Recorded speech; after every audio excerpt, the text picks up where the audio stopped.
બનાસકાંઠા જિલ્લાના ડીસા નગરપાલિકામાં આજે નવા પ્રમુખ અને ઉપપ્રમુખે શુભ મુહૂર્તમાં સત્તાવાર રીતે ચાર્જ સંભાળ્યો હતો।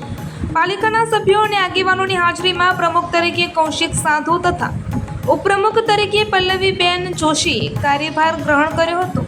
ચાર્જ સંભાળ્યા બાદ પ્રમુખ કૌશિક સાધુએ જણાવ્યું હતું કે શહેરના વિકાસના કાર્યોને ગતિ આપવી તે તેમનો મુખ્ય ધ્યેય રહેશે। તેમણે જણાવ્યું હતું કે શહેરમાં ભૂગર્ભ ગટર યોજનાના પ્રથમ તબક્કા માટે ₹94 કરોડ રૂપિયાની ફાળવણી થઈ ચૂકી છે અને બાકી રહેલી કામગીરીને પણ સત્વરે હાથ ધરવામાં આવશે। આ ઉપરાંત શહેરના મહત્વના વિકાસ કાર્યો જેમ કે આઇકોનિક રોડ અને ટાઉન હોલના પ્રોજેક્ટને આ વર્ષ દરમિયાન પૂર્ણ કરવા માટે પ્રયત્ન કરવામાં આવશે તેવી પણ ખાતરી તેમણે આપી હતી। પ્રમુખે વધુમાં જણાવ્યું હતું કે શહેરના નાગરિકોના પ્રશ્નો અને કામો ઝડપથી પૂર્ણ થાય તે માટેની તેમની પ્રથમ પ્રાથમિકતા રહેશે। શહેરના લોકોએ નવા ચૂંટાયેલા પ્રમુખ અને ઉપપ્રમુખ પાસેથી ખાસ કરીને ચોમાસા દરમિયાન સર્જાતી વિકટ પરિસ્થિતિઓમાંથી શહેરને રાહત મળશે તેવી આશા વ્યક્ત કરી છે।